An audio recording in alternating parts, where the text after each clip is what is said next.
Bom dia, meus amados. A minha saudação a você, meu irmão, minha irmã, em nome de Jesus. Deus te abençoe.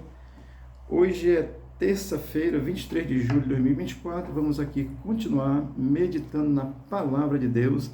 Estamos vendo o Sermão do Monte de Jesus, que começa no capítulo 5 de Mateus. O nosso texto hoje é Mateus 5, versículo 43 ao 45, diz assim a palavra do Senhor. Ouviste que foi dito: amarás o teu próximo e odiarás o teu inimigo. Eu, porém, vos digo: amai os vossos inimigos e orai pelos que vos perseguem, para que vos torneis filhos do vosso Pai Celeste, porque ele faz nascer o seu sol sobre maus e bons e vi chuva sobre justos e injustos.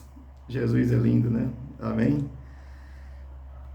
O contexto é Império Romano dominando, Israel esperando um rei, e o rei vê que é Jesus, tá certo? E virá outra vez. Vamos aqui ao versículo 43, que começa dizendo assim: ouviste que foi dito: amarás o teu próximo e odiarás o teu inimigo. Jesus novamente cita a lei. Estava lá no Velho Testamento escrito, e Jesus cita novamente a lei, como ela está escrita. Essa condição é muito interessante, porque Jesus ele vai sempre aqui retratar uma condição do seu reino, que é um reino celestial, que vai estar na terra e já está na terra através de quem crê, e vai se perpetuar na terra eternamente quando Cristo voltar. Mas Jesus vem trazer esse reino espiritual, tá certo? Então, ele vai citar a lei, está dizendo: odiarás o teu inimigo. Aliás, deixa eu fazer aqui uma observação, é que a lei, na realidade, não dizia isso. Isso era uma prática popular do povo judeu. O Velho Testamento, de fato, realmente não diz isso, mas era uma prática do povo judeu, e eles consideravam que só um judeu era seu irmão, seu amigo, seu vizinho, era assim, tá certo? Então, na realidade, era uma prática do povo judeu, certo? Assim, nesse contexto onde Jesus olha e os judeus estão praticando isso, só ama a si mesmo, e quem estiver fora da sua condição, se não fizer parte por conversão ao judaísmo, fizesse o que tinha que ser feito, estava fora. Aí Jesus chega, ele vai dizer assim: eu, porém, vos digo. É o versículo 44. O porém de Jesus é sempre extraordinário, né? Isso é um negócio muito interessante, porque Jesus chega num contexto e ele vem trazer a ideia do reino de Deus, vem revelar o reino de Deus. E o reino de Deus é completamente diferente do reino dos homens, tá certo? Ele diz: eu, porém, vos digo. E aí, portanto, o porém de Cristo, ele é contrário ao porém dos homens, ao contrário, porém, da religiosidade, tá certo? Os judeus são muito religiosos e eram muito religiosos, os ortodoxos ainda são muito radicais, tá certo? Eu vou citar aqui o nono mandamento que está na lei, é o nono mandamento, que diz assim: não dirás falso testemunho contra o teu próximo, tá certo? Só que próximo eles realmente tratavam como se fosse só o judeu. Mas próximo para Jesus são todas as pessoas, como era desde o princípio, tá certo?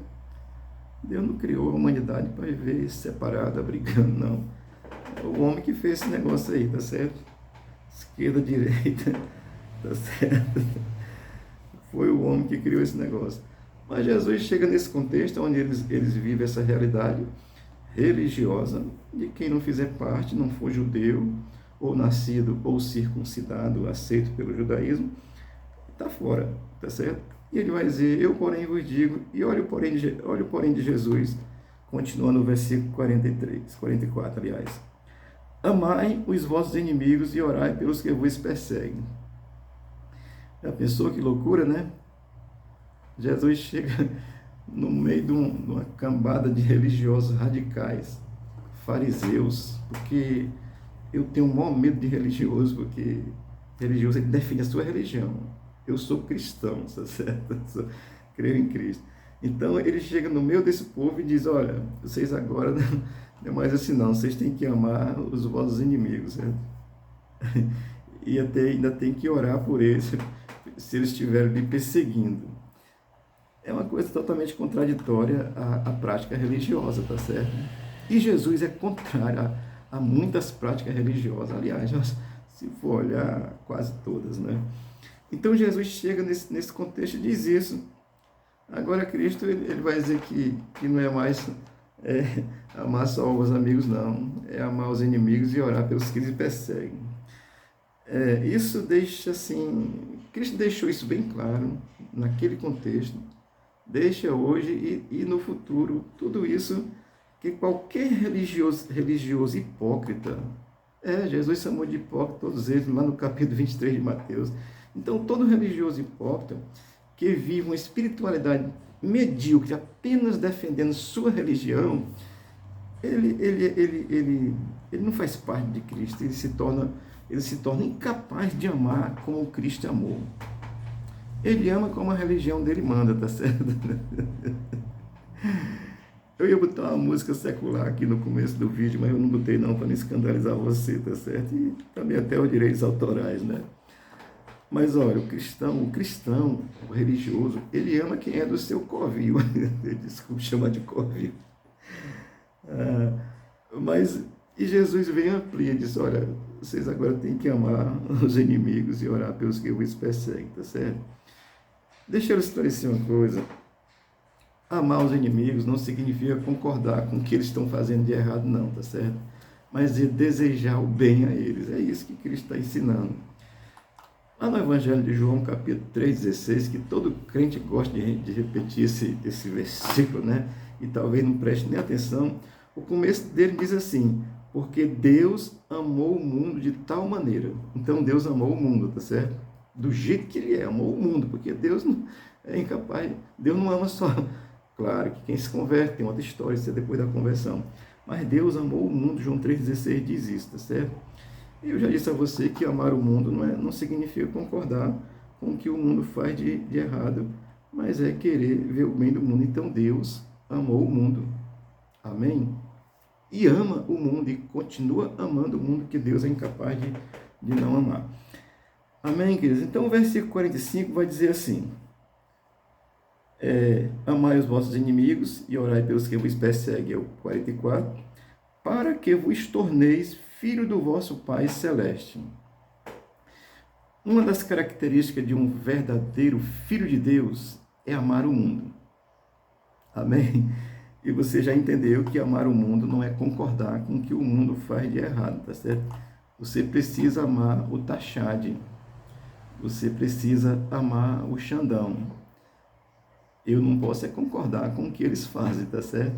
Mas amá-los como pessoas, estou citando aqui, não estou fazendo crítica a ninguém, mas é para a gente entender o conceito cristão, de ser filho de Deus, é amar as pessoas, porque isso demonstra a filiação de Deus, porque Deus ama todas as pessoas. Não confunda o amor de Deus, nesse sentido geral, com a salvação, que tem uma condição bem específica, você vai já entender, e já falei tantas vezes sobre isso, tá certo? Mas olha, o 44 diz, amai os inimigos e orai pelos que vos perseguem. O 45, versículo 45 vai dizer, para que vos torneis filhos do vosso Pai Celestial. Isso é uma característica de crente. Amar o mundo. Está passando um vendedor aí, glória a Deus. Deus abençoe. Isso é filho de Deus, esse amor ao mundo, tá certo? E o versículo 45 vai dizer assim, porque ele faz nascer o seu sol sobre maus e bons e vi chuva sobre justos e injustos. Olha, Deus, ele no sentido geral, ele não faz acepção de pessoas, de jeito nenhum. Você pode ser a pessoa olha, vamos pensar aqui já até morreu, né, no Saddam Hussein. Deus ama o Saddam Hussein. Ele só não concorda com o que ele faz, tá certo? No Maduro, ele só não concorda com o que ele faz. No Lula, ele só não concorda com o que ele faz, mas ama. E o cristão vive essa realidade. Amém, querido? Portanto, sol e chuva, eu quero entender isso como que diz que é sobre maus e bons, justos e injustos. eu quero entender isso como a bênção geral de Deus. A bênção geral de Deus é para todos. Todos. A bênção geral de Deus é para todos. Você não é crente, não é nada, mas você é bem sucedido na vida e tal. Isso é a bênção geral de Deus para todas as pessoas, tá certo? Então, esse vim sol e chuva sobre maus e bons, justos e injustos, eu estou entendendo isso e compartilhando com você a bênção geral de Deus para todas as pessoas. Aí eu vou lhe recomendar, não confunda esse amor geral de Deus pelo mundo com o dom da salvação, que ela é pela graça, e aí é uma compreensão de fé pessoal. Não confunda uma coisa com a outra, tá certo? Para você não ficar aí perdido, achando que no fim dá certo, tá bom? Dá certo mesmo, como diz meu filho, é uns para lá e uns para cá. É para o inferno e para o céu, tá certo? É assim que ele diz. Amém, queridos? Então, porque ele faz nascer seu sol sobre maus e bons, e a chuva sobre justos e injustos, é a bênção geral de Deus para todas as pessoas, tá certo? Agora, para você não confundir com a bênção da salvação, deixa eu continuar citando João 3,16, que eu já citei no começo, que diz porque Deus amou o mundo de tal maneira. Aí a parte final do versículo 16 de João 3 diz que deu seu Filho unigênito para que todo aquele que nele crê não pereça, mas tenha a vida eterna. Amém? Então, não confunda a bênção geral de Deus, no sentido geral, para todas as pessoas, dons naturais, pessoas que criam coisas extraordinárias, né? Então, não confunda a bênção geral para todas as pessoas com a bênção da salvação, que é para aquele que crê em Cristo. O próprio versículo 3,16 de João 3,16 afirma isso, tá bom? Vamos aqui ao final do versículo 45 de Mateus 5, que diz... cadê Jesus? Deixa eu voltar aqui. Não, já o final já aqui. Porque ele faz nascer o sol sobre os justos. É o final, já isso aqui, amém? Então, nesse sentido, você não confundir essa condição da bênção geral com a bênção da salvação, que ela é específica, tá certo? Agora eu vou dizer aqui uma coisa muito pessoal, muito minha, que eu sou cristocêntrico. Pertenço a uma igreja, sou filiado a ela, sou pastor dela. Ela é a Igreja de Cristo no Brasil, mas eu sou cristocêntrico. A igreja é uma referência social, uma exigência da nossa lei, que precisa ter CNPJ, precisa ter endereço, né? Essas coisas, né? Que a condição social existe, tá certo? Mas eu quero que você compreenda isso.